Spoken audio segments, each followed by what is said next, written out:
ব্যাপক পর্যবেক্ষণ সক্ষমতার দিক থেকে একক জিও স্টেশনারি আবহাওয়া স্যাটেলাইট হিসেবে এটি বর্তমানে বিশ্বের সবচেয়ে উন্নত ও শক্তিশালী উপগ্রহ। পৃথিবীর বায়ুমণ্ডল থেকে শুধু সূর্য, মহাকাশের প্রতিটি স্পন্দনে এখন চীনের নজর। সম্প্রতি উন্মোচিত ফেং ইউন 4C স্যাটেলাইটের প্রথম ছবিগুলো সেই সক্ষমতারই জানান দিচ্ছে। চীনের আবহাওয়া প্রশাসনের এই যুগান্তকারী অর্জন দেশটির আবহাওয়া পর্যবেক্ষণ ব্যবস্থাকে নিয়ে গেছে এক অনন্য উচ্চতায়। এখন এই দুর্যোগ মোকাবেলায় সূর্য থেকে পৃথিবী পর্যন্ত রিয়েল টাইম তথ্য পাওয়ার ক্ষেত্রে চীন সম্পূর্ণ স্বাধীন ও স্বয়ংসম্পূর্ণ। সম্প্রতি ফেং ইউন 4C স্যাটেলাইট থেকে ধারণ করা প্রথম ছবি প্রকাশ করেছে চীনের আবহাওয়া প্রশাসন। এর মধ্য দিয়ে সূর্য থেকে পৃথিবী পর্যন্ত সম্পূর্ণ স্বাধীন ও নিয়ন্ত্রণযোগ্য রিয়েল টাইম মনিটরিং বা সার্বক্ষণিক নজরদারি সক্ষমতা অর্জন করেছে দেশটি।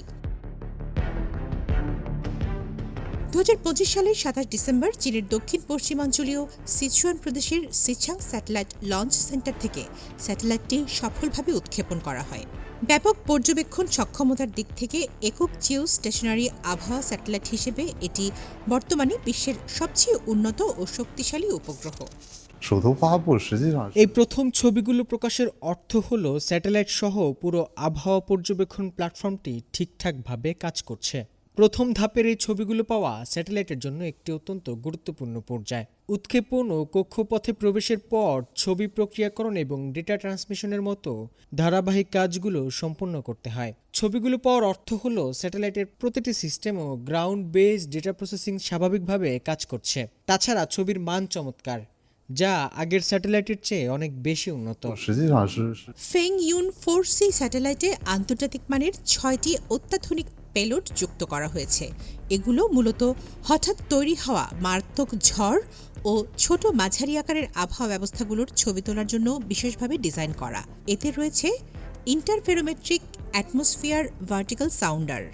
এটি বায়ুমণ্ডলের উলম্ব কাঠামোর অত্যন্ত নিখুঁত স্পেকট্রাল ডেটা সরবরাহ করে, যা আবহাওয়ার পূর্বাভাসকে আরও নির্ভুল করতে সাহায্য করবে। লাইটিং ইমেজার মারাত্মক বজ্রঝড়ের সময় বজ্রপাতের অবিচ্ছিন্ন অ্যানিমেশন তৈরি করতে সক্ষম। এটি চরম ভাবাপন্ন আবহাওয়া পর্যবেক্ষণ এবং আগাম সতর্কতা দেওয়ার ক্ষেত্রে বড় ভূমিকা রাখবে। আরও রয়েছে মাল্টিব্যান্ড আয়নোস্ফিয়ারিক আল্ট্রাভায়োলেট স্পেকট্রোমিটার ইমেজার। এই যন্ত্রটি পূর্ব গোলার্ধের এয়ার গ্লো একটানা পর্যবেক্ষণ করেছে। পৃথিবীর আয়নোস্ফিয়ারের যে কাঠামোগত পরিবর্তনগুলো আমাদের যোগাযোগ ও নেভিগেশন সিগন্যালকে বাধাগ্রস্ত করে, এটি তার নিখুঁত মানচিত্র তৈরি করতে পারে। সোলার এক্স-রে এবং আল্ট্রাভায়োলেট ফ্লাক্স সেন্সরের সাথে যুক্ত হয়ে একটি সৌরশিখা অগ্নুৎপাতের সময়কার ছবি ও বিকিরণের পরিবর্তন সফলভাবে ধারণ করেছে। এর ফলে সূর্যের কার্যকলাপ ট্র্যাক করার ক্ষেত্রে চীনের সক্ষমতা আরও বৃদ্ধি পেয়েছে। 6টি গুরুত্বপূর্ণ আবহাওয়া পেলোড থাকায় এই স্যাটেলাইটটি পৃথিবীর বায়ুমণ্ডল থেকে শুরু করে সূর্য পর্যন্ত একটানা পর্যবেক্ষণ করতে পারে। সূর্য পৃথিবীর সম্পর্ক অধ্যয়ন এবং বড় ধরনের আবহাওয়া বিপর্যয় পর্যবেক্ষণে এটি অত্যন্ত কার্যকরী। এটি দিনে রাতে ছোট ও মাঝারি এলাকার মিনিট ভিত্তিক হাই রেজলিউশন পর্যবেক্ষণ করতে পারে। চীনের জন্য এটি প্রথম স্পেস বেসড সক্ষমতা, যার মাধ্যমে তীব্র বৃষ্টিপাত এবং টর্নেডোর মতো দ্রুত পরিবর্তনশীল আবহাওয়ায় মিনিটে মিনিটে নজরদারি করা সম্ভব হবে। বর্তমানে চালু থাকা অন্য কোনো জিও স্টেশনারি আবহাওয়া স্যাটেলাইটে এত বেশি পেলোড বা সরঞ্জাম নেই।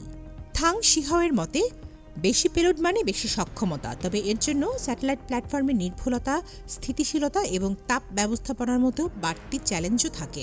চীন ক্যালিব্রেশন এবং পজিশনিংয়ের মতো একাধিক প্রযুক্তিগত বাধা এই প্রক্রিয়ায় সফলভাবে অতিক্রম করেছে। আবহাওয়া কর্তৃপক্ষের তথ্য মতে, এই বছরের প্রধান বর্ষা মৌসুমেই ফেং ইউন 4C স্যাটেলাইটটির অপারেশনাল ট্রায়াল শুরু হবে। এর মাধ্যমে স্বল্পস্থায়ী ও ছোট আকারের দুর্যোগপূর্ণ আবহাওয়ার আগাম সতর্কতা ব্যবস্থা এবং মনিটরিং সক্ষমতা আগের যে কোনো সময়ের চেয়ে আরও বেশি শক্তিশালী হবে। তামান্না জেনিফার, CMG বাংলা।